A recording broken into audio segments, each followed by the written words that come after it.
Just looking at my beautiful son, boy, you's a beautiful black king. You know, I was around so much, you know, between the music business and, I mean, everything.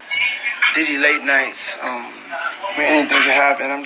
I was present during much of the time between my involvement in the music industry and various other pursuits. Looking at my son, a beautiful young man, it's hard not to draw comparisons between us. However, it seems Quincy Brown doesn't buy into the idea that like father, like son applies here. In recent revelations, he's made it clear that he doesn't see himself in the same light as his adoptive father, Diddy Combs. He's gone as far as blaming his early traumas on his exposure to the music scene through Diddy. Quincy's childhood was far from ordinary, thanks to his connection with Diddy, the music mogul who continues to live life like there's no tomorrow. Despite Diddy being in his mid-50s, he still parties like he's in his 20s, with never-ending celebrations and a revolving door of new partners. However, alongside this extravagant lifestyle, Diddy also played the role of a father to 7 children, ranging in age from 32 years to just 6 months. It's an impressive feat to provide for and raise so many kids, granting them a life of opulence. But Quincy, as the oldest child, has a different story to tell. Quincy was born in 1991 to Kim Porter, a late model, and singer-songwriter and producer Al B. Sure. At the age of 3, he began living with Diddy, who was dating his mother at the time. Eventually, Diddy adopted Quincy. However, it's not the idyllic childhood that you might imagine. Quincy's perspective on his upbringing is far from rosy. He recalls a childhood marked by unsettling experiences that left deep emotional scars.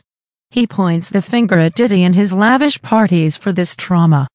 Diddy's parties were extravagant affairs, filled with high-profile celebrities, influential figures, and even minors.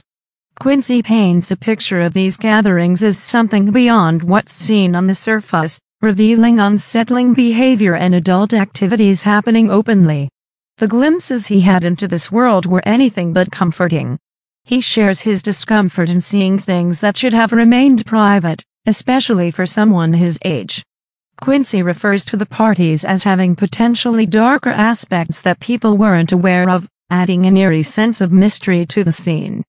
His stepfather, Usher, also had experiences growing up in Diddy's house. Usher mentioned that he lived with Diddy when he was just 14 years old, an experience that exposed him to the adult lifestyle at an early age. This, however, was an exciting and curious experience for Usher, which he remembers fondly. Quincy, on the other hand, found these experiences deeply disturbing and feels they contributed to his sense of trauma. Despite the financial security and connections that came with being Diddy's stepson, Quincy believes that the price he paid in terms of emotional well-being was steep. He reflects on his upbringing, realizing that what he saw as a child wasn't fully comprehensible at the time, but the negative impact is clear now. Quincy accuses Diddy of taking away his chances of a normal upbringing and forcing him to mature far beyond his years. Quincy also brings up the strained relationship with his biological father, Al B. Sure. Diddy's presence in his life overshadowed his connection with his biological dad, preventing them from forming a genuine bond. Quincy claims he was pushed into the background of Diddy's extravagant world and admits to not fully understanding the extent of his experiences until later in life.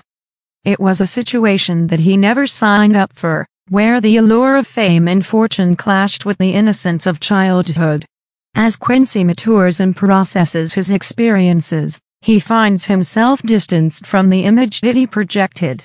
He's now aiming to protect his younger siblings, especially Diddy's latest addition, Love, born in 2022. Quincy is concerned that Love might be exposed to the same unsettling scenes he witnessed during his childhood.